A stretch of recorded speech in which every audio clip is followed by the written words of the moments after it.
Hey everyone, it's Strange Michael. I hope you're doing well today. I have a big film to talk about, one from 2023 as well, because I'm catching up on a lot of these films I have not reviewed. I'm kind of sticking with newer releases in general, the ones that I missed in 2023, to kind of drag in an audience, but also to cover stuff with friends of mine who don't know my opinions about a lot of this stuff from last year.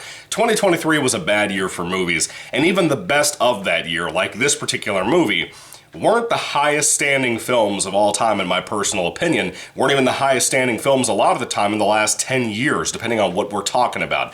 This little film here is the newest Christopher Nolan film called Oppenheimer. And it's a shame too that this got caught up in this marketing scheme with a thing called Barbie that I haven't seen yet. I will watch that at some point and give you a review for it because people seem to like it. I've heard a lot of different things.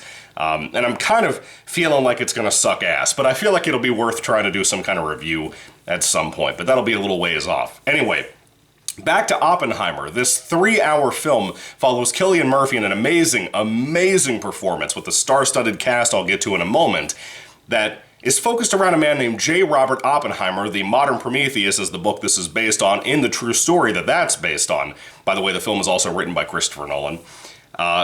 This follows the man who was like the most prominent pushing role in creating the atomic bomb that we used back in the day on, I think it's the same one we used on Hiroshima, right? It has to be.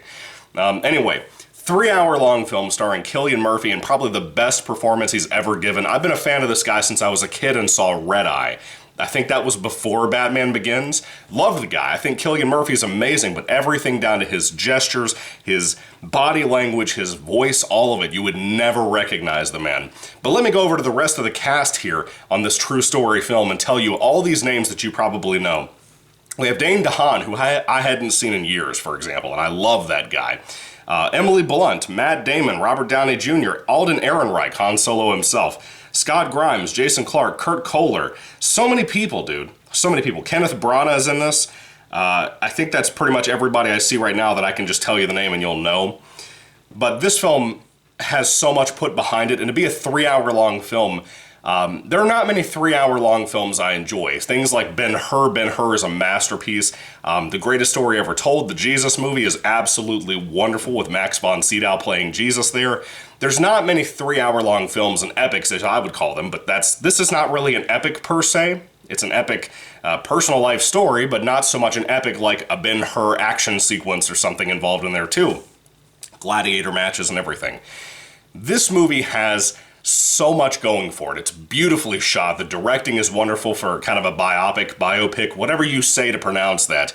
Everything that technically could be great is great. Christopher Nolan never leaves a detail upturned. He never forgets a chance to take something really into hand and use it best. A lot of scenes go back and forth between being in color and black and white, and from what I understand, if I'm remembering this correctly, the black and white scenes that are used in the film are not just a stylish choice. I mean, they are, but it's also a scene choice to basically interpret what was supposedly, I believe, said word for word in meetings, or was kind of speculated upon. I can't remember which one it was, but it was something like that. This film is engaging, but it's very slow. That's the biggest thing I never heard a warning from anybody about in the film. It is a very slow film, and personally, this is a big thing I think is worth saying, because a lot of people are not going to say this out loud, they're not going to feel this way. A lot of people feel pressured to feel like they have to say Oppenheimer's this masterpiece of Christopher Nolan's career. I don't believe that. They do the same thing with Memento for some reason. Memento is fine, sorta, and same thing with Insomnia, too, from Christopher Nolan. They're not masterpieces. They're not even close to being like that. Stop saying that. Dark Knight Rises isn't either. I'm just going to go ahead and stab you in the side with a fork and twist it. All three of those films are not masterpieces, nor is Oppenheimer. Oppenheimer is one of the best biopics ever made, if I had to say.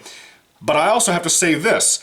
I think it's too slow. I think there's too much that should have been cut out of this. I really believe that. This didn't need to be a 3-hour long film. If fucking Jersey Boys from Clint Eastwood isn't 3 hours long, I don't think it was anyway, from like 7 years ago, if that wasn't 3 hours long, this doesn't need to be either. If Elvis Presley biopics aren't 3 hours long, which I don't know if they are or not, I haven't seen Priscilla, haven't seen Elvis, whatever.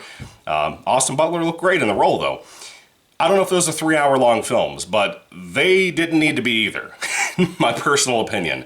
This film is way too slow on its pacing, and what really got me is by the end of it, what we all assumed would be the finale of this film, with involving the bomb, for example, it wasn't there. It was not there. This film is not so much about the bomb as it is J. Robert Oppenheimer, things in his personal life with he and his wife, his marriage, different things around him that happened, whether it be at his job or whether it be with colleagues. You know, this is at the time where we had the Red Scare, everybody accusing everybody else to be a communist, and many of those things were not wrong, apparently.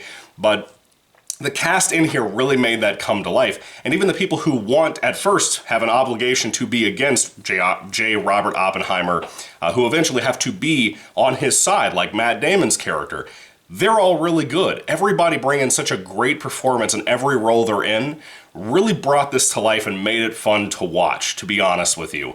But it's still too slow, and the ending is not satisfying. The ending is just not what we all wanted, nor what we expected it to be, and frankly, I'm a little annoyed over the whole bomb thing. And when you've seen the film, or you've heard other people talk about it, you can't tell me you don't feel the same way. I refuse to believe that, despite the film being so beautifully made.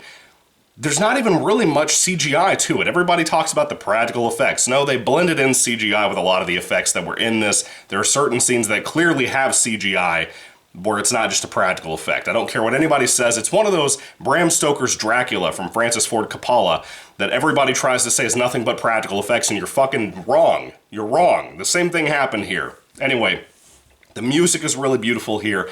Very, doom and gloom to match the tone and atmosphere of this film, and this oncoming bomb way down the road in the future that Oppenheimer's seeing all the way down this road, that it's looming over the entire movie, and I feel like it's not used as big as it should have been, my personal opinion. But again, Cillian Murphy's performance as Oppenheimer is wonderful, and that's really the reason to be here, more so than the events, more so than the bomb, more so than any of it. The performances, but Cillian Murphy especially. The writing is great. Like I said, it's a really solid film for what it is. It's definitely above average. But would I tell you to go buy this like on DVD for 20 bucks? Not really. Not really, I'll be honest with you. I love my physical media, and I love Christopher Nolan. I think he's incredibly talented, as well as the people he had involved behind the camera and in front of the camera for this movie. But I'm not going to sit here and act like it's a masterpiece like everybody else. I think it's bullshit, and I think people are wrong. Same thing with Barbie. Which I haven't seen. Maybe I'll change my mind. I doubt it, but maybe.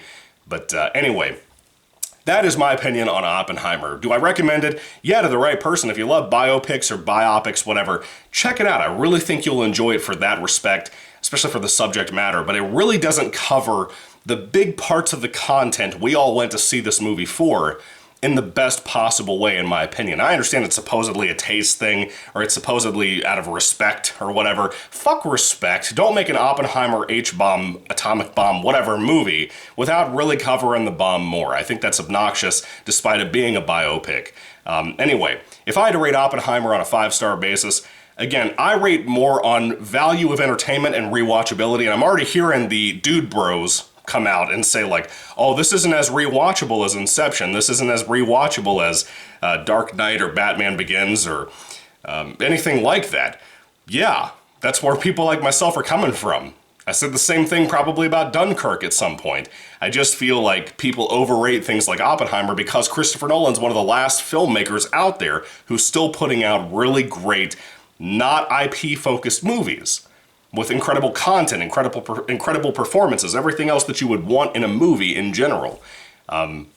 Anyway, with all that being said, if I had to rate this film on a 5-star basis, I would give Oppenheimer about a 3 out of 5 stars. But it's a high 3. It's closer to a 4, but I don't love this. I don't think it's a film that has flaws. A film that I love that has flaws, which would be more of like a 4 out of 5 for me. It's good, it's not great, it's not excellent, it's really not any of that, in my personal opinion. I'm really kind of surprised that I see so many young people say that about this movie, like in my job and whatever. Anyway, Oppenheimer, what do you think about it? I'd love to hear your thoughts and comments about this awesome little film down in the comment section down below. Let me know everything you think about it. And again, do you agree with me? Was 2023 such a bad year for films that things like Oppenheimer that are really just slightly above average are getting this amazing, outstanding praise for really no reason, man? I don't get it. I don't understand the obsession with it. I love slow burn films. I watch a lot of old classic noir films and old westerns from the 50s and 40s. It's not that I'm against slow burns. I just want a good, entertaining movie that covers the topic it actually seems to be vaguely claiming it's going to cover. Anyway, what do you think about it? Put your thoughts and comments down below. Sorry to slaughter you dude bros out there, but thank you all for watching, guys. God bless you all, and goodbye.